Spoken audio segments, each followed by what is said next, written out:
안녕하세요. 그레이스포인트 교회 온라인 예배에 오신 여러분을 환영합니다. 저는 저희 교회 대학부에서 섬기고 있는 김석별입니다. 예, 안녕하세요. 교회 대학부에서 섬기고 있는 김영재입니다. 이번 주가 두 번째 온라인 예배이죠? 네, 그러죠. 저번 주에 정말 많은 분들이 참석해 주셔서 되게 깜짝 놀랐거든요. 채팅창에 보니까 정말 많은 가족분들 그리고 지인분들이 오신 것 같더라고요. 혹시 아직 모르셨다면 스크린 오른쪽에 채팅창을 보실 수 있는데요. 그 채팅창에 어디서 온라인 예배를 드리고 계신지 아니면 누구 소개로 오시게 되셨는지 알려주시면 너무 좋겠습니다. 예, 저희가 다들 이렇게 멀리 떨어져 있지만 이렇게 서로 인사드리면서 가족 같은 분위기로 같이 예배드렸으면 좋겠습니다. 자, 그럼 이제 예배드리기 전에 제가 질문부터 하나 하고 시작할까요? 좋죠. 저희가 지금 코비드-19 때문에 집에 있는 시간이 되게 많아지지 않았습니까? 그러면 혹시 집에 있는 시간이 많게 되면서 그 전에는 하지 않았던 이렇게 새롭게 시작하게 된 것들이 있나요? 그러니까 예를 들어 저 같은 경우는 지금 넉 달째 뒷마당에서 채소를 길러 먹고 있거든요. 제가 기른 거 아닌가요? 같이 사니까. 예, 그러죠. 우리가 지금 애호박을 길러 먹고 있는데 이게 엄청 쓰지 않습니까? 네, 매우 씁니다. 예, 그래서 혹시 애호박을 좀 덜 쓰게 기르는 방법을 아시는 분들은 채팅창에 좀 알려주시면 되게 고맙겠습니다. 꼭 알려주세요. 혹시 여러분들도 집에 계시면서 시간이 많아서 평소 하시지 않았던 새로운 것들을 시도하셨다면은 채팅창에 같이 알려주세요.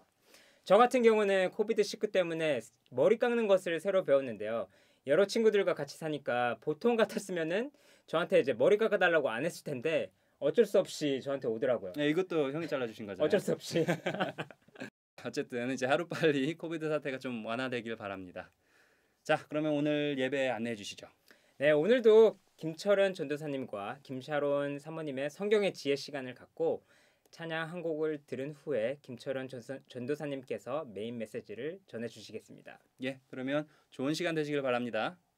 안녕하세요. 안녕하세요. 예, 이번에 또 잠언 성경의 지혜 두 번째 시간이 되겠습니다. 지난주에는 저희가 이제 주로 아버님들, 우리 남편들 얘기를 많이 했는데 이번 주에는 그래서 이렇게 공평해야 되잖아요. 그래서 우리 여자분들 얘기를 좀 하도록 하겠습니다. 예. 아내들, 어머님들, 할머니들. 그래서 조금 토픽이 조금 센시티브할 것 같은데 저희가 잘해야 될 텐데 걱정이 걱정돼요. 되는데 예. 하여튼 뭐 해보도록 하겠습니다. 그래서 잠언 21장에 보면은 그 비슷한 구절이 두 번 나옵니다. 이제 다투는 여인에 대해서 나오는데 여기 슬라이드를 보시면 다투는 여인과 함께 큰 집에서 사는 것보다 움막에서 혼자 사는 것이 나으니라. 잠언 21장 9절 말씀. 그 다음에는 다투며 성내는 여인과 함께 사는 것보다 광야에서 혼자 사는 것이 나으니라. 잠언 21장 19절 말씀. 비슷한 말씀이죠. 근데 둘 다 이렇게 여자들의 캐릭터, 인격에 대해서 언급했는데 다투는 거, 그 성내는 거, 그거에 대해서 얘기를 많이 하고 있어요. 그래서 이 이유가 뭔가 생각해보면 아무래도 우리 어머님들이 이렇게 속에 맺히고 상처받은 게 많으신 것 같아요. 그렇죠? 그 뭐 시부모님들한테 치이고 시집살이 우리 옛날에는 뭐 귀머거리 3년 벙어리 3년 장림 3년 그래야 된다. 그렇다고 남편이 잘해주는 것도 아니고 또 시누이가 또 박박 긁지 애들도 말 안 듣지. 그러니까 너무나 속이 상한다 이거죠. 그래서 그 속상하신 것 때문에 자기 일가 잘하고 예.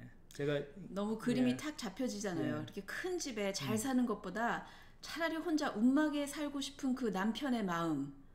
다투는 여인 한 번 그냥 한두 마디 하는 게 아니잖아요. 계속 하고 또 하고 또 하고 반복적으로 또 하면 굉장히 괴롭습니다. 너무 그거. 도망가고 싶죠. 그래서 실제로 도망가시는 분들도 가끔 있어요. 낚시도 너무, 가죠. 등산도 가시고 골프도 가시고 많이 그게 도망가시죠. 그게 도망가는 거예요. 우리 자매님들이 아셔야 될 게 이게 물론 이제 낚시 골프도 하고 싶은 마음도 있지만 왜 와이프는 안 데려갈까? 그 심오한 이유가 있는 거죠 거기에. 근데 이게 힘들죠. 너무 도망가고 싶은 마음이 이해가 다른데요. 근데 이제 어머님들 고생하시는 거 너무 이해는 되는데 이게 조심해야 됩니다. 저희가 특히 이제 이렇게 신앙생활을 하고 예수님을 만나는 것에서도 이게 조금 장애가 될 수 있어요. 이제 옛날에 저희 어떤 시골 목사님 그 일화가 기억이 나는데 이 목사님 그 교회를 갔는데 새벽 기도에 할머니들이 이렇게 나오시던데 그 한귀퉁에 그 예수님 사진이 있었는데 그 사진을 보시면서 할머니들 기도하시면서 크게 우시더라 이거죠. 그러니까 신앙이 좋으신가 보다. 목사님이 그렇게 생각하고 너무 은혜 받으셔가지고 할머님도 어떻게 아침마다 그렇게 우십니까? 뭐 예수님을 생각하시면서 은혜가 됩니다. 그랬더니 그 할머니 한 분이 하신 말씀, 우리가 예수님 마음을 알지 누가 예수님 마음을 알겠냐? 이 젊은 나이에 장가도 못 가고 가룟 유다가 배신 때렸지, 뭐 빌라도는 막 진짜 뭐 정신이 헷가다 해가지고 이상한 판결을 해가지고 제자들 다 도망가고 십자가에서 죽으신 예수님. 나는 그 마음을 안다 이거예요. 왜냐하면 나도 그 고생을 많이 했다. 예수님이 고생하신 것처럼 나도 고생을 많이 했기 때문에 네. 나는 예수님하고 한 마음, 우리는 한 팀이다. 막 통한다 이거죠. 그래서 그 예수님을 생각하면은 눈물이 나고. 근데 그거는 성경이 얘기하는 예수님을 믿는 삶, 쫓아가는 삶이 아니죠. 그거는 아니죠. 아직도 자기의가 가득 차 있고 회개를 하지 않는 네, 모습이죠. 피해의식이 예. 너무 가득 차 있고 자기 사랑, 자기의, 내가 옳다라는 자기 주장이 많이 있는 경우죠.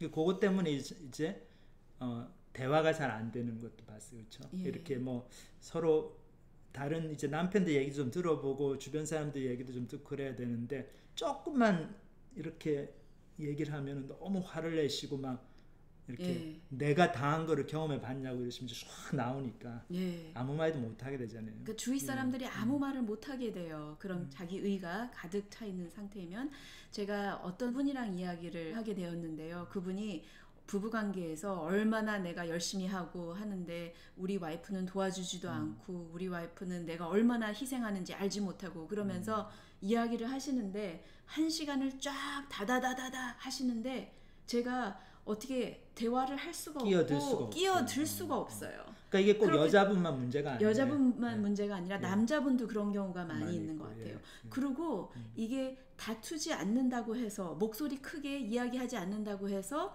이런 태도가 없는 건 없는 게 아니고요. 아니죠. 속으로 아주 코를 조용하신 열시잖아요. 예. 너무나도 인자하시고 너무 좋으신 어르신 그런 여자분이랑 통화를 하는데도 갑자기 이야기가 나오시면 그동안 쌓여있던 거 쫙 예. 하고 그러니까 나오는데 이게 말 안 하고 참는다고 또 예. 의로운 게 아니죠. 근데 우리 할머님들, 어머님들 가끔씩 이렇게 남편 얘기가 좀 안 된 말씀이지만 뭐 저 인간하고 내가 50몇 년을 참으면서 살았는데 아 왼수다 이렇게 이렇게 표현하시고 남편이 아니지 왼수지. 근데 남편 앞에서는 아무 말씀도 안 하세요. 속으로 그게 쌓여가고. 근데 그 속으로 코럴링하는 거, 속으로 이렇게 막 다투고 성내는 것도 다 이제 다투고 성내는 거죠. 예. 그래서 결국은 그것 때문에 자기의가 쌓이고 그것 때문에 예수님을 생각하면 예수님 때문에 내 죄가 용서받은 게 감사한 게 아니고 예수님도 고생 저렇게 많이 하셨구나. 저 예수님은 내 인간이 마음 변해야 이해하시는 되는데. 예. 그리고 저 인간은 우리 남편이 변해야 되는데 그 생각만 하고 자꾸 남편을 위해서만 기도하는데 본인을 위해서는 별로 이렇게 예. 기도하지 않고 자기 모습 돌아보지 않고 그거는 참 문제가 되는 것 같아요. 그렇죠. 예, 모든 예. 사람이 도망가고 싶어 하는 그런 상황이 되는데요. 저희가 정말 대화를 하고 있는지 서로 듣고 있는지 아니면 내 생각만 계속해서 다투시 혼자 이야기하고 있는지 좀 생각해 볼 필요가 있는 것 같습니다. 예. 오늘은 이게 센스티브한 토픽이니까 요쯤에서 끝내는 게 좋을 것 같아요. 같아요. 예. 감사합니다. 또 다음 주에 뵙죠. 안녕히 계세요. 안녕히 계세요.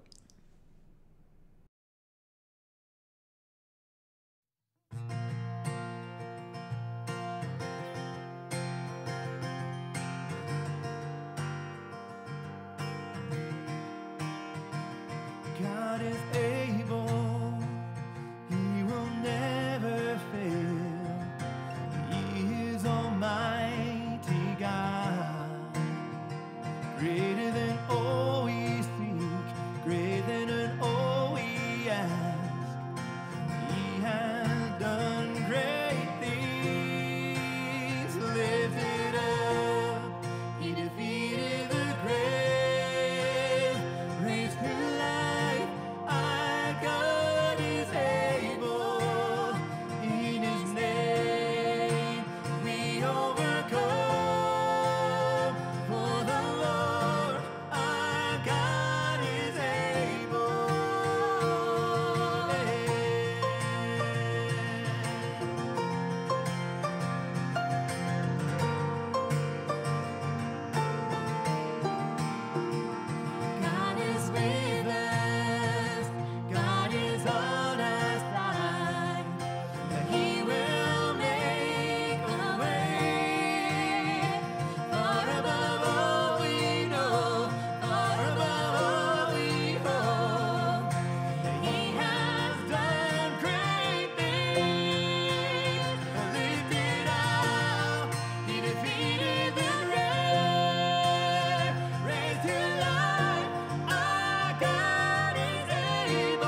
안녕하세요. 오늘 이제 마가복음 공부 두 번째 시간이 되겠습니다.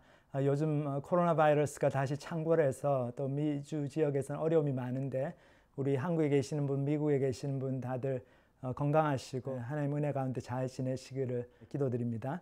이제 오늘 이제 지난주에 이어가지고 마가복음 1장 14절부터 28절까지 말씀을 저희들 함께 보도록 하겠습니다. 제가 본문을 읽겠습니다. 요한이 잡힌 후 예수께서 갈릴리에 오셔서 하나님의 복음을 전파하여 가라사대 때가 찼고 하나님 나라가 가까웠으니 회개하고 복음을 믿으라 하시더라. 갈릴리 해변으로 지나가시다가 시몬과 그 형제 안드레가 바다에 그물 던지는 것을 보시니 저희는 어부라. 예수께서 가라사대 나를 따라오너라. 내가 너희로 사람을 낚는 어부가 되게 하리라 하시니 곧 그물을 버려두고 조추니라. 조금 더 가시다가 세베대의 아들 야고보와 그 형제 요한을 보시니 저희도 배에 있어 그물을 깁는데 곧 부르시니 그 아비 세베대를 사꾼들과 함께 배에 버려두고 예수를 따라가니라. 저희가 가버나움에 들어가니라. 예수께서 곧 안식일에 회당에 들어가 가르치심에 무사람이 그의 교훈에 놀라니 이는 그 가르치는 것이 권세 있는 자와 같고 서기관들과 같지 아니함일러라. 마침 저희 회당에 더러운 귀신 들린 사람이 있어 소리질러 가로되 나사렛 예수여 우리가 당신과 무슨 상관이 있나이까? 우리를 멸하러 왔나이까? 나는 당신이 누구인 줄 아노니 하나님의 거룩한 자니이다. 예수께서 꾸짖어 가라사대 잠잠하고 그 사람에게서 나오라 하시니 더러운 귀신이 그 사람으로 경련을 일으키게 하고 큰 소리를 지르며 나오는지라. 다 놀라 서로 물어 가로되 이는 어찌 미뇨 권세 있는 새 교훈이로다. 더러운 귀신들을 명한즉 순종하는도다 하더라. 예수의 소문이 온 갈릴리 사방에 퍼지더라. 예, 저희들이 한 절 한 절씩 같이 이제 이 구절들을 생각해 보도록 하겠습니다. 14절에서 15절 요한이 잡힌 후 그랬어요. 여기 보면 이제 침례 요한이 저희가 지난주에 살펴본 것처럼 그 회개의 침례를 전파하고 예수님의 사역을 준비하는 그런 일을 했는데 이 침례 요한이 또 이제 그 당시 이제 갈릴리 지역을 다스리던 헤롯 왕의 그 사생활에 대한 비리를 이제 그 비판을 하죠. 헤롯이 이제 자기 동생의 아내를 취해 가지고 이제 결혼을 했는데 그것에 대해서 당신이 이렇게 하는 것이 하나님 뜻이 아니고 잘못된 것이다. 이제 그렇게 해가지고 궤심죄 걸려가지고 이제 체포가 돼서 구속이 됩니다. 그래서 이제 요한의 사역은 이제 거기서 끝이 나는데 그렇게 되니까 예수님께서 이제 딱 이제 당신의 사역을 시작하십니다. 근데 이분이 이제 갈릴리에 오셔서 사역하셨죠. 이제 갈릴리는 촌동네거든요. 이제 이스라엘의 북부 지역. 참 이렇게 보면은 예수님께서 하나님의 아들로 이 땅에 오셨지만 그분의 사역이 시골에서 사역하셨다는 거죠. 이렇게 예루살렘 큰 도시에서 하지 않으시고 이게 이제 이 주변부에 있는 사람들, 없는 사람들, 고아와 과부들, 뭐 외국인들, 나그네들 이런 사람들을 향한 하나님의 마음 이제 그것들을 저희들이 볼 수 있는 거죠. 참 저희에게 위로가 됩니다. 예수님께서 제가 생각해 보면 갈릴리 이제 액센트로 방언으로 막 이제 가르치시고 그런 게 저도 이제 부산에서 쭉 자랐기 때문에 경상도 억양이 꽤 있는데 제가 처음에 이제 서울에 와 보니까 서울에 이제 공부하러 이제 대학 때 와가지고 주일학교 이제 교사 생활을 시작했어요. 대학교 1학년 때부터 한 6년 동안. 그래서 이제 초등학교 5학년 아이들 가르치는데 이 말을 좀 잘해야 되겠더라고요. 그냥 뭐 제 하는 식으로 경상도 액센트 하는 게 못 알아들어요, 애들이.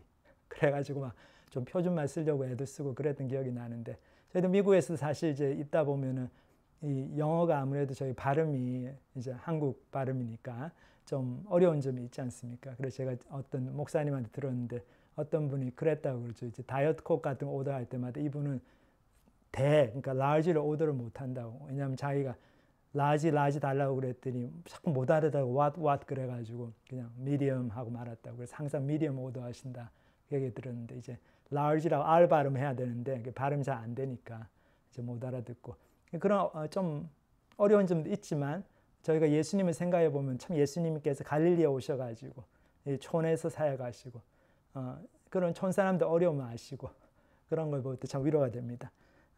그래서 이제 하나님의 복음을 전파하여 가라사대 때가 찼고 그랬어요. 여기 보면 이제 때라는 말이 나오는데 이거는 이제 어떤 의미 있는 시간, 의미 있는 사건들이 일어나는 때를 얘기합니다. 그래서 복음의 이제 복음이 시작되는 때를 얘기하는 거죠. 그래서 이 복음의 내용이 뭔가 하면 하나님의 나라가 가까웠다. 이제 하나님의 나라는 이제 하나님의 통치를 얘기하는 거죠. 하나님의 통치가 임하고 통치를 받는 백성들을 불러 모으시는 거죠. 그러니까 이제 하나님의 통치를 받으려면 먼저 회개해야 되고 그 다음에 예수님을 믿어야 된다는 거죠. 회개하고 복음을 믿어라 그랬어요. 그래서 회개는 이미 이제 침례 요한의 사역을 통해서 우리가 지난 시간 이제 말씀을 통해서 보았습니다. 그 회개의 의미. 그리고 이제 우리가 그렇게 회개할 때 내 죄를 깨닫고 내가 정말 구원이 필요한 존재구나 그렇게 알 때 정말 이제 예수님을 새롭게 보게 되고 그 예수님이 정말 나의 구세주구나 주인이구나 그것을 믿어드리게 된다는 거죠. 그래서 이것이 이제 예수님의 복음의 메시지입니다. 근데 예수님께 이 복음을 전하실 때 그냥 전하신 게 아니고 혼자서 하신 게 아니고 제자들을 부르셨어요. 참 보면 재밌는 게 예수님의 사역도 그렇고 하나님께 전체적으로 일하시는 일이 하나님은 사람들을 통해서 일하시기를 기뻐하십니다. 그래서 여기 보면 이제 예수님도 제자들을 먼저 부르시는데 갈릴리 해변을 지나가시다가 시몬과 그 형제 안드레가 바다에 그물 던지는 것을 보시니 저희는 어부라 그랬어요. 그래서 그 사람들 보셔서 예수께서 가르쳐 나를 따라오느라 내가 너희를 사람을 낚는 어부가 되게 하리라 그랬죠. 그랬더니 곧 그물을 버려두고 쫓으니라 그랬어요. 조금 더 가시다가 세베대의 아들 야고보와 그 형제 요한을 보시니 저희도 배에 있어 그물을 깁는데 곧 부르시니 그 아비 세베대를 사꾼들과 함께 배에 버려두고 예수를 따라가니라. 그래서 저희가 이 사건을 너무 막 이렇게 무슨 비현실적이다 뭐 예수님 딱 얘기했다고 어떻게 다 버리고 쫓아가냐 그렇게만 생각할 필요가 없는 게 사실 그 당시에 이렇게 유대 사회에서 존경받는 랍비들의 제자가 되는 것은 상당히 영광스러운 일이었어요. 그래서 뭐 예수님이 굉장히 젊은 그런 새로운 랍비였지만 율법 선생, 랍비라는 말이 율법 선생이란 말인데 하나님의 이제 말씀을 전하는 선생님, 가르친 선생님이란 말인데 예수님을 그 랍비를 쫓아가서 그분의 제자가 되고 제자가 되면 이제 랍비하고 생활을 같이 하거든요. 선생님하고 숙식을 같이 하면서 같이 다니고 그러면서 이제 그분의 가르침과 인격과 모든 것을 배우게 되는데 그렇게 하는 것이 굉장히 이제 영광스러운 일로 볼 수도 있는 거죠 여기서. 그래서 이제 세베대 그 아버지도 요한과 야곱의 아버지도 아마 그렇게 가는 것을 허락해 주었을 수도 있고. 근데 이제 그렇다고 하더라도 저희가 이제 하나 생각해 볼게요. 참 예수님께서 별로 경력이 없는 그렇죠. 뭐 특별히 그렇게 좋은 뭐 성경학교를 나온 것도 아니고 예수님 그냥 몫으로 자라신 가난하게 자라신 분이셨는데 이제 어떻게 이분이 이런 어떤 힘이 있었을까? 사람들을 부를 때 나를 따라오느라 했을 때 이 어부들이 따라가고 내가 너희를 사람을 낚는 어부가 되게 하리라. 그 비전을 보였을 때 그것이 마음에 이제 감동을 주고 이제 그것은 이제 예수님께서 이제 그만한 참 영적인 권위가 있으신 분이다. 이제 그것을 보여주는 거죠. 그래서 그것을 볼 수 있는 사건이 바로 이제 그 다음번에 나타나죠. 그래서 가버나움이라고 하는 조그마한 그 근처에 있는 도시가 있었는데 그 타운에 가가지고 안식일에 회당에서 가르치셨다 그랬어요. 곧 안식일에 회당에 들어가 가르치시며, 그러니까 안식일은 이제 지금으로 얘기하면 토요일인데 그 일주일에 한 번씩 세븐 데이에 그 유대인들이 모여가지고 이 회당은 그냥 이제 자기들의 모임 장소거든요. 모임할 수 있는 그런 건물인데 거기 모여서 이제 구약 성경을 같이 읽고 거기 이제 선생님들이 설교를 하고 이제 하는 거예요. 그러니까 우리 지금 뭐 주일날 예배드리듯이. 근데 이제 예수님이 이제 새로운 율법 선생으로 자기를 이제 소개하면서 그 회당에 가가지고 가르치셨어요. 딱 한번 가르치셨는데 여기에 사람들의 반응이 놀랍죠. 사람들이 뭐라고 그럽니까? 여기 보면 무사람이 그의 교훈에 놀라니 그랬어요. 이는 그 가르치시는 것이 권세 있는 자와 같고 서기관들과 같이 아니함이라. 그래서 여기 이제 권세라고 하는 말은 권세, 이건 이제 다른 말로 권위 이런 말이죠. authority 이런 말. 그래서 예수님께서 전하는 말씀에 권위가 있었다는 거죠. 그래서 그 당시 서기관들과 같지 않았다. 서기관이라는 사람들은 그 당시 성경을 이렇게 필사본으로 이제 베껴가지고 이제 카피를 자꾸 만드는 그런 일을 하는 분들이었는데 그렇기 때문에 성경의 굉장히 전문가들이죠. 그래서 그 가버나움시에서 이 사람들이 회당에서 가르쳤던 것 같아요. 근데 이 사람들의 말씀에는 예수님의 말씀에 있었던 그런 권위가 없었다는 거죠. 그래서 사람들이 예수님 말씀 듣고 깜짝 놀라고. 근데 이 권위가 어디서 나왔을까 이제 저희들이 생각해 보면은 권위라고 하는 게 물론 이제 하나님의 아들이니까 예수님이 그래서 이제 거기서 나오는 권위도 있었겠지만 또 예수님이 근데 완전한 인간으로 오셨기 때문에 그 인간 예수로서 어떻게 하나님 말씀에 이런 영적인 권위가 예수님 말씀 전할 때 나타났을까? 그것은 이제 예수님께서 그 말씀에 전적으로 순종하신 이제 그 모습 때문에 그런 거죠. 세상에서도 어떤 분야의 권위자들 생각해 보면 이분들이 뭐 물리나 화학이나 생물이나 뭐 음악이나 이분들이 단순히 뭐 오래 연구를 하고 그래서 많은 지식이 있고 그런 것만이 아니죠. 굉장히 그 분야에 자기 삶이 들여졌잖아요. 평생을 헌신하신 분들. 그래서 그분들이 이제 물리 같은 거 얘기하면은 우리가 잘 못 알아들어도 좀 들으면은 뭔가 싶고 좀 은혜가 되잖아요. 이렇게 감동이 오고. 그래서 뭐 바둑 같은 것도 이게 그냥 게임이지만 그 프로로 바둑을 두시는 분들은 그 게임 이상이잖아요. 그래서 저희도 옛날에 이창호 구단 이런 분 되게 좋아했는데 천재 소년이었잖아요. 이창호. 근데 이분도 막 새벽 2시까지 바둑 공부를 한대요. 근데 이 어떤 인터뷰 보니까 하는 말이 자기는 바둑이 아직도 뭔지를 잘 모르겠다. 자기의 소원은 바둑을 좀 알았으면 좋겠는데 자기가 연구를 해서 가다 보면 바둑이 또 저만큼 멀리 가가지고 더 와야 돼 그러면서 손짓을 한대. 그럼 자기가 더 연구를 해가 더 들어가 보면 또 바둑은 또 멀리 가 있고 그런 경험을 한다. 이제 그런 인터뷰를 한 걸 제가 읽은 적이 있는데 참 그 보면 바둑도 그렇게 헌신해 가지고 평생을 들여 가지고 하는 분들은 그분들이 바둑에 대해서 얘기하면 뭐 좀 틀리잖아요. 뭐 느낌이 다르죠. 예, 그것처럼 하나님의 말씀에 대한 예수님의 철저한 순종 그리고 말씀을 얼마나 귀하게 생각하는지 하시는지 그거에서 예수님의 말씀의 그 원의가 나오는 것 같습니다. 그래서 예수님께서 시험을 받으신 장면이 생각해 보면 그러니까 저희 오늘 그냥 읽지는 않았는데 예수님이 이제 공적인 사역을 시작하시기 전에 광야에서 시험을 받으시거든요. 마귀에게. 그래서 마가복음 1장 12절 13절을 보면은 성령이 곧 예수를 광야로 몰아내신지라 광야에서 40일을 계셔서 사단에게 시험을 받으시며 들짐승과 함께 계시니 천사들이 수종들더라 그랬어요. 그래서 그 시험의 내용이 자세한 내용이 마태복음에 나오는데 그 마태복음 4장에 보면은 그때 예수께서 성령에게 이끌리어 마귀에게 시험을 받으러 광야로 가사 40일을 밤낮으로 금식하신 후에 줄이신지라 시험하는 자가 예수께 나와서 가로되 내가 만일 하나님의 아들이거든 명하여 이 돌들이 떡덩이가 되게 하라. 첫 번째 시험이 이거였어요. 그러니까 40일을 예수님께서 금식을 하셨는데 식사를 안 하셨으니까 얼마나 배가 고프셨겠어요. 그러니까 이게 시험하는 자 마귀가 와가지고 에이 너 그렇게 배고픈데 여기는 뭐 광야고 뭐 무슨 밥 먹을 데가 있는 것도 아니고 그러니까 너 하나님의 아들이잖아. 그러니까 이 돌들을 다 떡으로 만들어가지고 먹어. 그 얘기가 얼마나 상식에 맞습니까? 당연히 예수님께서 그렇게 하셔야 되고 그리고 그렇게 한다고 누가 뭐라 할 사람도 없을 것 같고 그렇죠? 근데 예수님의 대답은 틀렸어요. 예수님은 뭐라고 말씀하셨습니까? 여기 본문을 보면 예수께서 대답하여 가라사대 기록되었을 때 사람이 떡으로만 살 것이 아니요 하나님의 입으로 나오는 모든 말씀으로 살 것이라 하였느니라 하시니 그랬어요. 굉장히 중요한 말씀을 하셨어요. 사람이 떡으로만 살 것이 아니다. 그렇죠? 하나님의 입으로 나오는 모든 말씀으로 살 것이다. 참 이게 정말 본질적인 말씀이라고 생각이 듭니다. 저희가 이제 얼마나 이 세상에서 보면은 여기 이제 LA 에리아에서도 보면은 이렇게 저희의 육체적인 필요를 채워주는 것에 저희 인생에 얼마나 많은 것을 드리고 있는지 그렇죠. 여기 제가 얼바인에도 보면은 여기 산지 한 3년 돼 가는데 쇼핑몰 같은 데 가보면 식당이 한 70-80%는 되는 것 같아요. 전체 가게에. 이제 코비드-19 시작하기 전까지만 해도 그 식당들이 점심 저녁 때 빠글빠글해요. 그냥 잘 안 되는 식당이 거의 없어 보였어요. 그 정도로 사람들이 외식하고 그냥 맛있는 거 먹으러 다니고 그거에 시간과 정력과 관심을 쏟고 있습니다. 그러니까 이게 우리가 살려고 먹는 건지 정말 맛있는 거 먹으려고 사는 건지 모를 정도로 그래요. 그래서 저희가 사람이 정말 떡으로만 사는 것 같아요.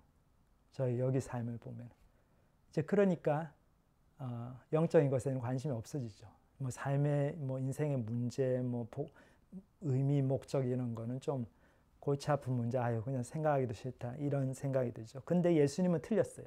배가 너무 고프시고 너무 먹을 수 있는 그런 기회가 있는데 돌을 떡으로 만들 수 있는 분이고 근데도 그걸 거부하시죠. 왜냐하면 하나님의 입으로 모든 말씀으로 살아야 된다. 입으로 나오는 모든 말씀으로. 다시 말해서 아직 하나님께서 먹으라고 안 했다는 거죠. 이제 금식 끝났으니까 밥 먹어. 아직 그 하나님의 말씀이 떨어지지 않았기 때문에 나는 안 먹겠다고 그러죠. 근데 여기 재밌습니다. 이 표현이 하나님의 입으로 나오는 모든 말씀. 그냥 하나님의 말씀이라고 해도 되는데 왜 이렇게 입으로 나오는 모든 말씀 이렇게 하나님의 입 얘기를 했을까요? 이것은 이제 다시 말해서 하나님의 말씀이라는 게 무슨 어떤 교통법규 이런 규정 이거가 아니라는 거죠. 교통법규 같은 건 저희 어기면 그냥 벌금 내면 되고 지키면 벌금 안 내고 티켓 안 받고 그런 건데 하나님의 말씀, 하나님이 하신 말씀이라는 거예요. 이건 이제 저희들이 뭐 어머님 말씀, 부모님 말씀하고 같은 거죠. 어머니가 내 학교 가서 사고 치지 말고 공부하고 착실하게 생활해. 그렇게 말씀하시는데 내가 학교에 와보니까 친구들한테 유혹이 많아. 그때 이제 누구 말을 들을 거냐고. 친구는 그냥 수업 땡땡이 치고 딴 데 가자고 그러는데 그때 어머님 말씀 생각하는지 어머님의 입으로부터 나오는 모든 말씀. 어머니가 정신 차리라고 그랬다. 우리 어머니 나 때문에 평생 저렇게 고생하시는데 내 정신 차려야지. 어머니를 기쁘시게 해드려야지. 그래서 친구한테 노하고 학교 생활을 충실히 하는 거. 뭐 그런 거죠. 그러니까 이 하나님 말씀을 지킨다는 거는 하나님을 하나님으로 대접해드리고 하나님을 기쁘시게 해드리는 거죠. 그런 인격적인 관계의 표현입니다. 그리고 또 여기 보면 이제 모든 말씀이라고 그랬어요. 그냥 말씀이 아니고 모든 말씀. 다시 말해서 하나님의 말씀 중에서 뭐 좋은 거는 지키고 안 좋은 건 안 지키고 그게 아니고 힘든 말씀이라도 좀 고통이 있는 지키기 힘든 말씀들도 우리가 다 이제 순종해 나간다는 거죠. 그거를 예수님께서 여기서 몸소 보여주신 거죠.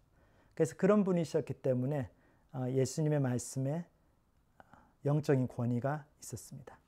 그래서 그 예수님의 그 영적인 권위가 그 회당에서 나타나죠. 여기 마지막 사건이 아주 놀라운 사건이 벌어지는데 마침 저희 회당에 더러운 귀신 들린 사람이 있어 소리질러 가르되 나사렛 예수여 우리가 당신과 무슨 상관이 있나이까 우리를 멸하러 왔나이까 난 당신 누구인 줄 아노니 하나님의 거룩한 자니이다.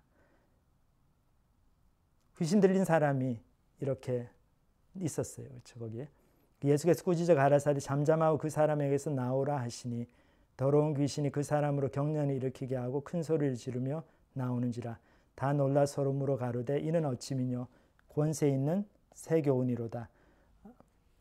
더러운 귀신들을 명한 자 순종하는도다 하더라. 예수의 소문이 온 갈릴리 사방에 퍼지더라. 그래서 여기 보시면 그 회당에 그렇게 귀신 들린 사람이 늘 이제 매주 왔던 것 같아요. 그렇죠? 근데 예수님께서 오셔서 말씀을 전하기까지는 아무도 몰랐던 것 같아요. 이분이 그렇게 귀신이 들렸다는 거. 그리고 이분이 그렇게 하나님 말씀을 듣고 하지만 아무런 변화가 없었어요. 그래서 참 이것이 유대 사회의 그런 영적 상태의 모습을 보여주는 것 같습니다. 얼마나 영적으로 무기력한 상태였는지. 말씀을 전하는 사람도 말씀을 듣는 사람도 하나님의 말씀을 통해서 자기들의 삶이 변화될 거라는 기대감이 별로 없는 거죠. 여기. 참 우리가 요즘도 이 교회의 모습을 봐도 크게 다른 게 없는 것 같아요. 제가 어떤 LA에 있는 분들하고 얘기를 해보면 그분이 그러시더라고요. 어머니한테 그 교회 가라고 그러시면 어머니가 교회 안 간대요. 왜냐하면 입고 갈 옷이 없다는 거예요. 내가 가봤더니 너무 사람들이 옷도 잘 입고 있고 좋은 차 타고 오는데 나는 좋은 옷도 없고 좋은 차도 없고 이렇게 창피해가지고 못 다니겠다. 그러니까 참 그 얘기 듣고 마음이 아팠는데 교회가 이렇게 그냥 와가지고 옷 잘 차려입고 와서 신사숙녀로 와가지고 예 안녕하세요 하하호호 하다가 그냥 말씀 듣고 돌아가고 침묵하고 뭐 그렇게 하려고 예수님께서 교회를 시작하신 게 아닌데 그렇죠. 우리가 사실 교회에서 이 더러운 귀신이 들린 사람이 정말 그 귀신이 나가는 것을 경험한 것처럼 그렇죠. 자기가 그렇게 고민하는 문제들, 죄의 문제들, 그렇죠. 숨겨진 삶의 어려운 점들 그런 것들을 다 나누고 그래서 하나님의 말씀으로 통해 아주 회개하게 되고 치유의 역사를 경험하고 그것이 교회의 본질인데 참 이제 그렇지가 못하는 거죠.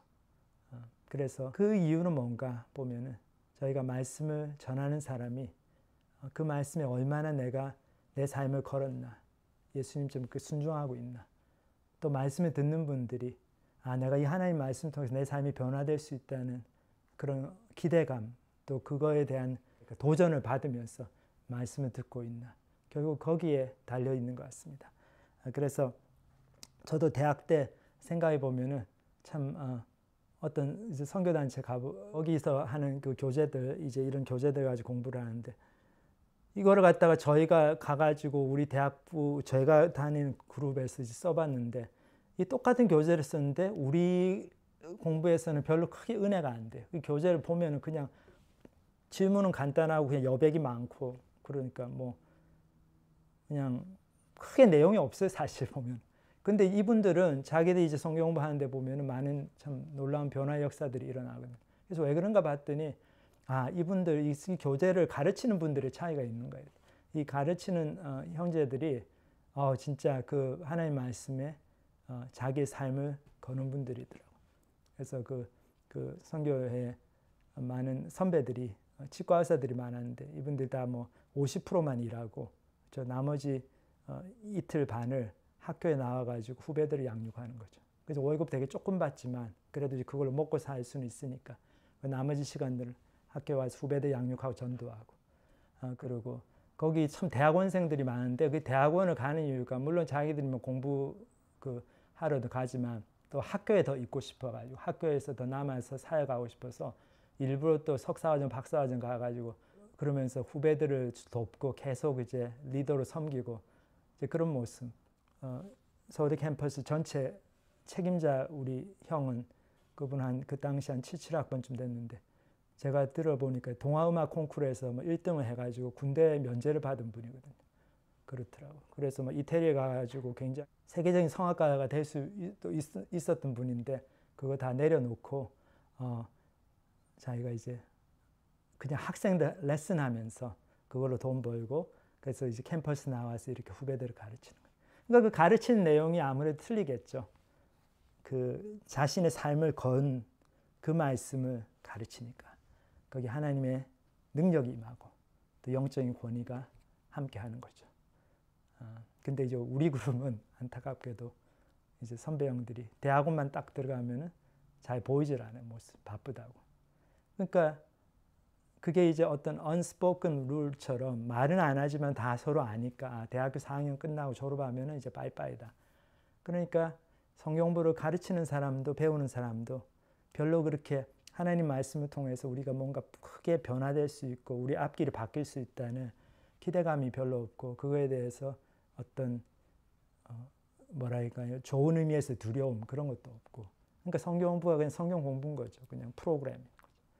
그러니까 저희가 참 거기서 결국 결판이 나는 것 같네요. 그래서 저도 저 자신도 이렇게 하나님 말씀을 전할 때 제가 얼마나 이 말씀에 정말 저 인생을 걸고 있는가 제가 하고 있는 얘기에 제 삶을 걸고 제가 믿고 있는 말씀 그것을 전하는가 그것을 늘 돌아보게 됩니다. 그래서 제가 참 기도하는 건 우리 이제 말씀 듣는 분들도 말씀이 역사하면 이 권세 있는 새 교훈이 역사하면은 우리가 다 바뀔 수 있다. 그런 희망을 가지고 말씀을 들으셨으면 좋겠어요. 정말 그렇게 될 수 있거든요. 그래서 제 친구들 이제 보면 여기 보면 이용기 형제, 변종희 형제 이렇게 친구들이 있는데 우리 이용기 형제는 아시는 분은 아실 거예요. 굉장히 유명하죠. 한국에서 사실 그 내려놓음이라는 책도 쓰고 하버드에서 동양사학으로 PhD 하고 아이비리그 학교들로 다 갈 수 있었는데 교수로 그냥 그 다 내려놓고 몽골로 이제 선교사로 갔잖아요. 지금 인도네시아에 사역을 하고 있는데 그게 다 하나님의 말씀에 대한 반응이었던 거죠.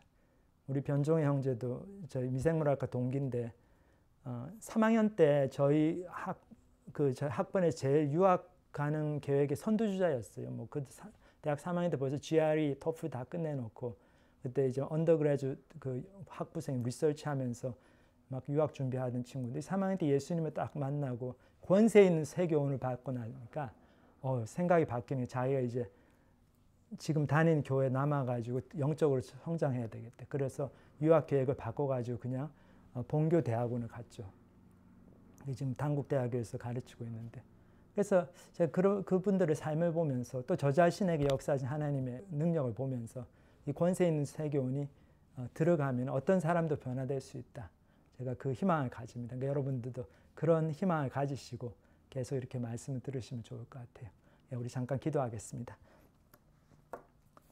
하나님 아버지 감사합니다. 저희들이 이렇게 예수님을 보내주시고 예수님의 하나님의 말씀에 대한 철저한 순종을 통해서 정말 예수님께서 전하신 그 말씀에 영적인 권위가 세워지고 정말 권세 있는 새 교훈이 전파돼요.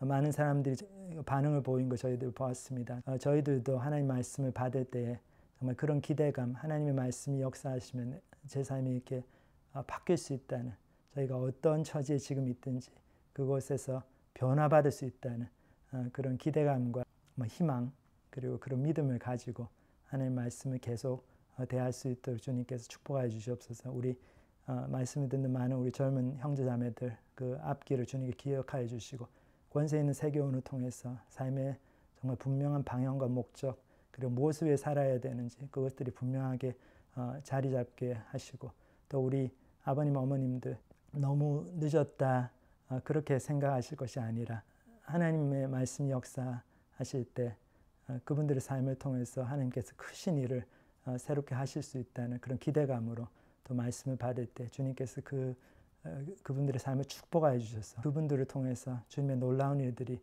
계속해서 이루어질 수 있도록 주님께서 인도하여 주시옵소서. 이렇게 주신 말씀 감사드립니다. 예수님의 이름으로 기도합니다. 아멘.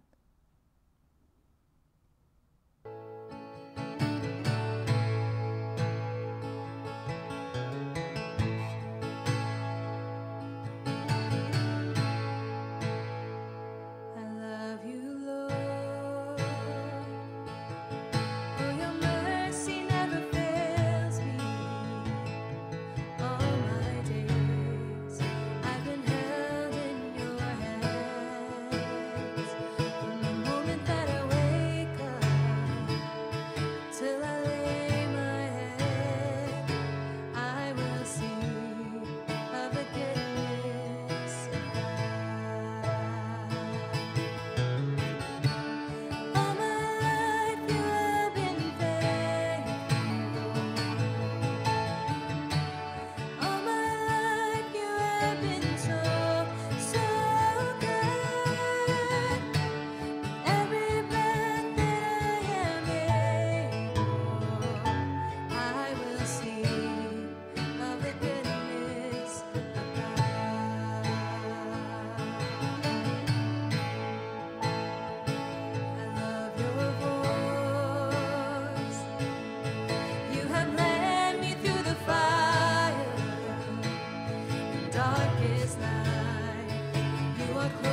감사합니다.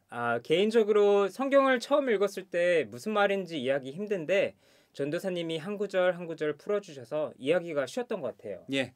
특히 우리가 어떤 태도로 말씀을 듣는 게 얼마나 중요한지 알게 된 것 같아요.